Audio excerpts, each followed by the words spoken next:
തിയേറ്ററിൽ പോയി കുടുംബമായിട്ട് കണ്ടു. സിനിമയെക്കുറിച്ച് ഒരു അഭിപ്രായം പറയുന്നതിന് മുൻപ് പ്രേക്ഷകരുടെ ഞാനൊരു കാര്യം പറയുകയാണ്. സിനിമ ചില കാര്യങ്ങൾ വിളിച്ചു പറയുന്നുണ്ട്. അത് സിനിമയിൽ കൂടി പ്രേക്ഷകരിലെത്തുന്നുമുണ്ട്. അത് എന്ത് കാര്യമാണെന്നുള്ളതാണ് വിഷയം. ഞാനിപ്പോൾ മൊബൈലിൽ ഇരുന്നിട്ട് നിങ്ങളത് ബ്ലോഗ് ചെയ്യണം.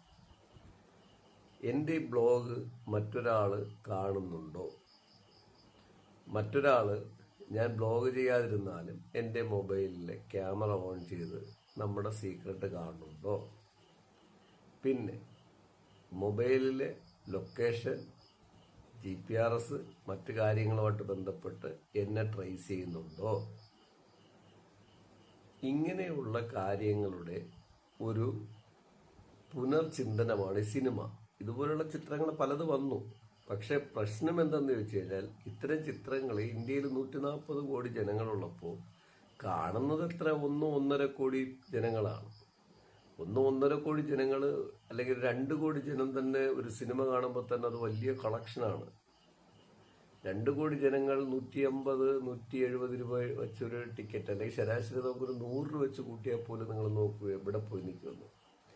ഇന്ത്യയിലെ 140 കോടി ജനങ്ങളിൽ, അതായത് കുറച്ചു കാലം മുമ്പ്, ഇപ്പോൾ 150 കോടിക്ക് മുകളിൽ നിൽക്കുന്ന ജനങ്ങളിൽ 10% പേരെങ്കിലും സിനിമകൾ കാണണം. ഇത്തരമുള്ള അങ്ങനെ കണ്ടാൽ തന്നെ നിങ്ങൾ നോക്കി നോക്കൂ, 15 കോടി പേര് സിനിമ കണ്ടാൽ മാത്രമാണ് ഇത്തിരിയെങ്കിലും മാർക്കറ്റ് ഒന്ന് അനങ്ങും.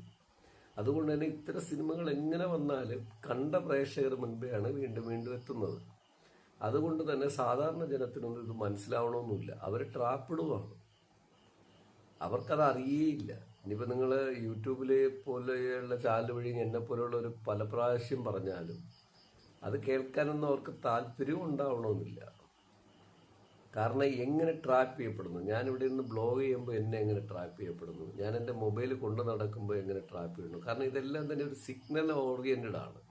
അപ്പോൾ ഈ സിഗ്നൽ ഓറിയൻറ്റഡ് എന്ന് പറയുമ്പോൾ നിങ്ങളൊക്കെ ധരിക്കും മനുഷ്യൻ്റെ അസാമാന്യ കഴിവുകൊണ്ട് നമ്മൾ ഉണ്ടാക്കി വച്ചിരിക്കുന്ന കുറേ സാധനങ്ങളെന്ന്. അങ്ങനെയല്ല. പ്രകൃതി ഒരു സിഗ്നൽ ഓറിയൻറ്റഡ് ആണ്.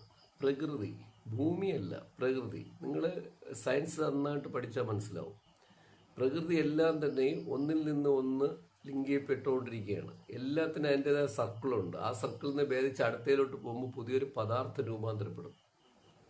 അത് വന്ന് നമ്മളിവിടെ ഒരു പുതിയൊന്നല്ല, 10,000 കണക്കിന് പദാർത്ഥം രൂപാന്തരപ്പെടും. അതിൽ ചില